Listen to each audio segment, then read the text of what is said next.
Hello again. This is Dizzard. Today we're going to be painting Red Skull. Get right to it. We kind of experimented a little bit with this one. Started with the monument paints, transparent black over the zenithal highlight, just to kind of see what would happen, like how much shading and gray highlights we'd actually need to do on the cloak, because this Red Skull is mostly black and the Red Skull. Really simple paint job overall. I ended up taking a lot longer on him than I originally expected, just because I tried the OSL with the cube, and that was an interesting experiment that I'll have to get more practice with, because it didn't quite turn out how I would have liked it to. Yeah, so we just used the transparent black over the trench coat, and then for the red we started with burnt red. That's right, burnt red for the beginning for the base layer, and then we went into highlights. We used pulled pyrite red to kind of just do the highlights of like the cheekbones and the top of the skull and his nose and a little bit of the jaw. Pretty much just getting the highlights of it to make it a little more bright. And then for the highlights on the cloak, because I wasn't too happy with it, I wanted it to be a little bit more brighter gray. I kind of went through with I believe it's dark warm. No, it's a light warm gray. Oh, where is it? Yeah, dark warm gray. So we used dark warm gray, same color that I used for like the diamond plating and the concrete I've used for the bases. So we used dark warm gray on all of like the highlights for the cloak. And the same thing with the symbols on the shoulders. We used the burnt red and then into the bold pyrite red for the highlight. But so right here we're just kind of doing some edge highlighting on the folds of the cloak, and then kind of do some feathering up below to bring in some of that gray to give it like that kind of worn look, and just give it some extra color than just dark, you know. So yeah.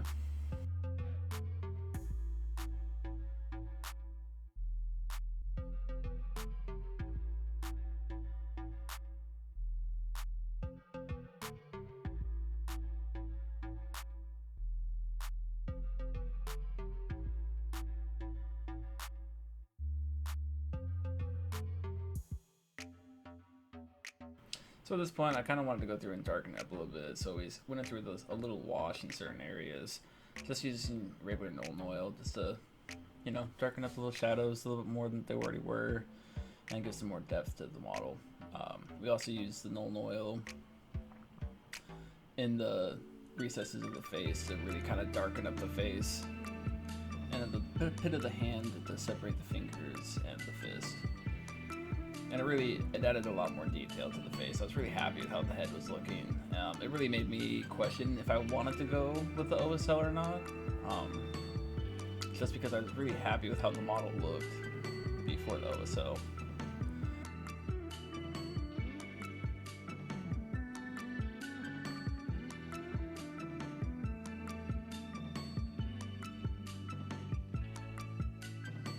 Yeah, same thing with the hands as was with the head.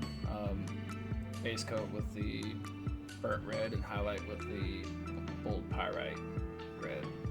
And then same thing with the boots as I did the cloak, going with the dark warm gray to just bring it up the levels and tones a little bit, with that little bit of shine that the boot would have.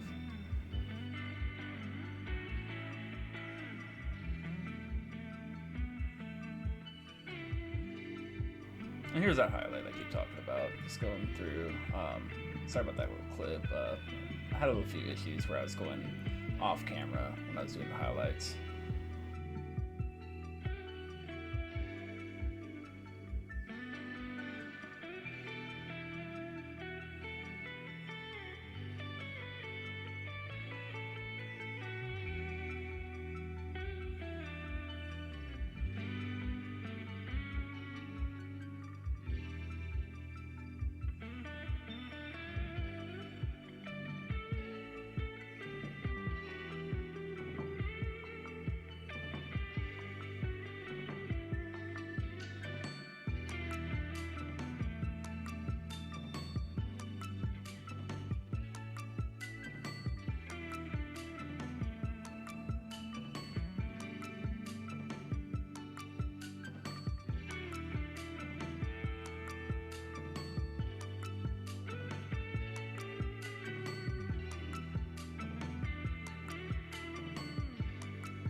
So here we're kind of going to the cube. I wanted to see how the transparent blue from on-menu paints would work. So go through and do a little bit of white to kind of get that glow effect, what I was expecting before hitting up the blue. I don't quite know how else to make it work. This is what I did with like the vehicles, with the transparent yellow for the lights and the transparent red for the bake lights. And it worked really well, so I was kind of hoping for the same effect of a glow, but it really wasn't shining as much as I wanted it to be, doing the same method. So I kind of ended up going back through, base coating the cube with the monument paints blue and going into the highlight with the sky blue, and then adding a little bit of white in with the sky blue. And it's basically the same colors that I used for the OSL through the airbrush. But yeah, I much prefer the hand brushing of the cube with this way instead of using that transparent paint. It's a much better glow. It makes it look brighter and more lively, so to say. I kind of just do like a stippling. It's a very light stippling when I do this glow. As you can see, like it's just trying to focus that main point and then feather out towards the edges to make it spread out more smoothly instead of being as rough of a transition. I was originally thinking I was going to blackline the corners of the cube, but I think I like it better like this, to be honest.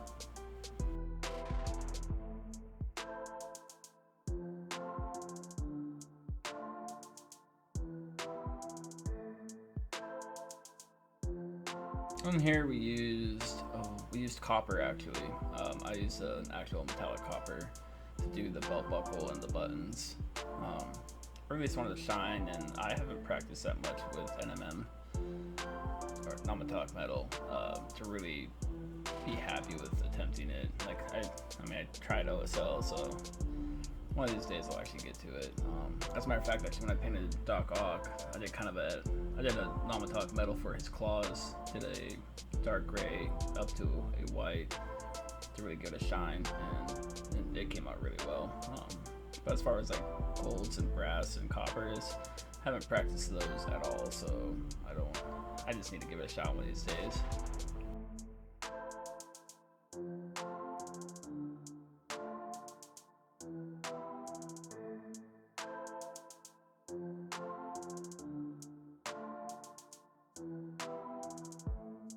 And here I decided to go ahead and do the base because I was trying to think about what exactly I wanted to do for my OSL. If I wanted to go to the OSL or if I didn't want to do the OSL.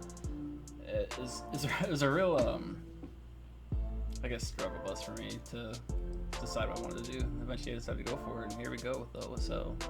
I tried using the airbrush because I thought it might be better to get like that spread. Ended up being a little too much. I might try brush next time.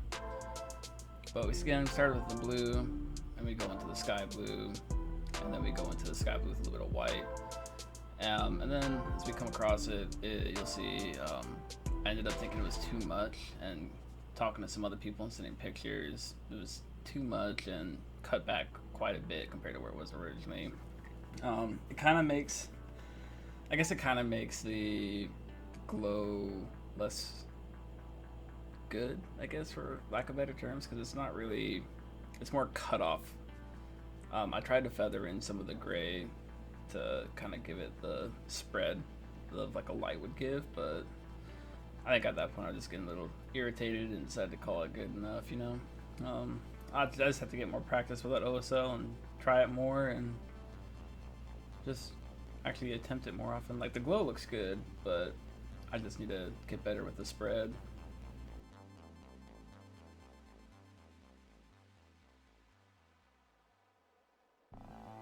And then right here is where I go through and do my touch-ups of where I thought the glow was just way too much. And again, I might have cut back a little too far, because now it's really, at this point it was just two-faced basically.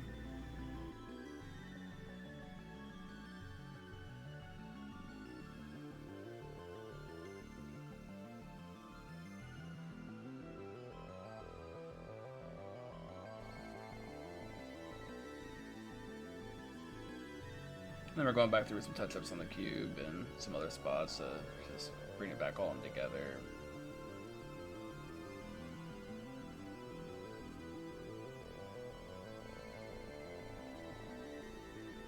And I believe here I used the black, some dayler rounding black ink to kind of darken up the tie and the collar area. So I kind of wanted to have some separation between the tie and the rest of his trench coat. Sorry about this camera angle. Still trying to get used to having this top-down camera.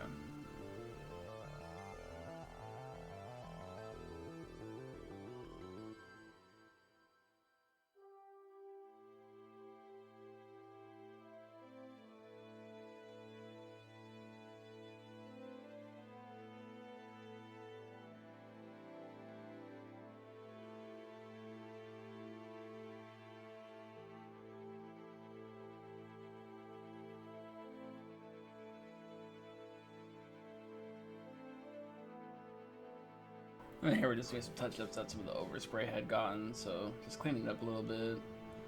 Pretty much done at this point, I do believe, minus finishing up the base. And here we go, finishing up the base. So here we used the burnt red, and then we're going to go ahead and black line in between the lines, kind of just give it that a little more definition. And again, just using the dayler rounding black ink. And black line in between all the bricks.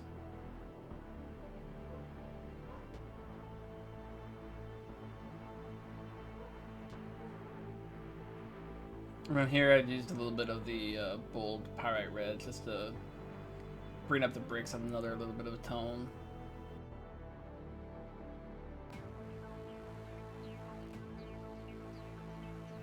And I just use a little bit of nuln oil over the diamond plating just to give it kind of a bit of a shadow.